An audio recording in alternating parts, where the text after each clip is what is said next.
हाँ, तो देखते हैं क्वेश्चन नंबर 13। क्वेश्चन नंबर 13 में कहा गया है, क्या कहा गया? क्वेश्चन नंबर 13 में कह रहा है एपी ज्ञात करने के लिए, जिसका कि सातवां पद दिया हुआ है। कितना पद?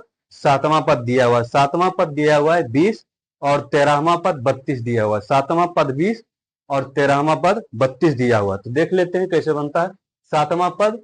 तो T7 दिया हुआ है 20, T7 20 दिया हुआ है, और 20वां पद शायद बोल रहा है, 20वां पद दिया है 32, सॉरी 13वां पद दिया हुआ है 32। T13 बराबर दिया हुआ है 32। तो इसको लिख सकते हैं, पहले यहां से देखते हैं, इसको लिख सकते हैं a प्लस में 6d, a प्लस में 6d, a प्लस में 6d बराबर 20। इसको समीकरण 1 मान लेंगे। इसको समीकरण 1 मानने में कोई दिक्कत? तुम सबको कोई दिक्कत? चलो ठीक, इसको मान लेंगे a प्लस 6d समीकरण 1। उसके बाद a प्लस में, इससे देखते हैं a प्लस में 12d बराबर 32 समीकरण 2। इसको मान लिए समीकरण 1 और समीकरण 2। अब इस दोनों से a और d का मान ज्ञात करना है। a और d का मान ज्ञात करना है।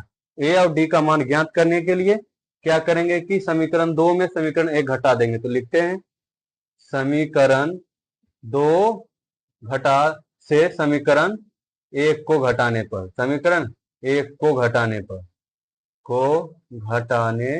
तो लिख देते हैं समीकरण 2 क्या हुआ है, a प्लस में 12d बराबर 32, और समीकरण 1 दिया हुआ है a प्लस में 6d बराबर में 20। चलो, तो इसको घटाते तो माइनस का चिन्ह होगा, प्लस और माइनस ए कट गया, 6 में से 12 में से 6 घट गया, आ गया 6d। उसके बाद 32 में से 20 घटेगा, 32 में से 20 घटेगा तो आ जाएगा 12। तो 6 दूनी 12, तो आ गया डी का मान कितना?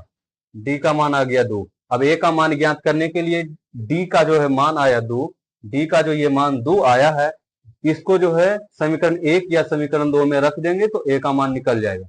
ए का मान निकालने के लिए रखते हैं डी का मान, इसका मान डी का मान समीकरण 1 में रखने पर, समीकरण 1 में रखने पर। तो चलिए, समीकरण 1 क्या है?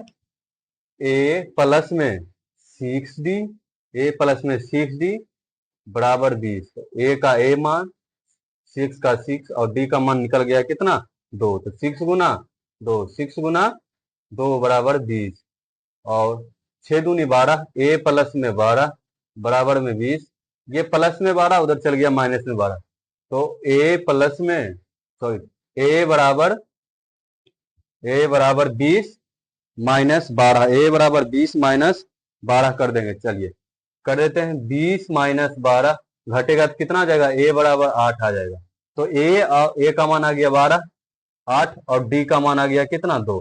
तो a और d का मान दिया हुआ है, तो इसको जो है कि निकाल लेंगे, एपी निकालेंगे। तो एपी निकालने के लिए क्या है कि पहला a है, दूसरा है a प्लस d है, तीसरा पद है a प्लस 2d है। इसी तरह से करते जाएंगे। तो a का मान 8, दूसरा 8 का मान 8 प्लस में 2, तीसरा 8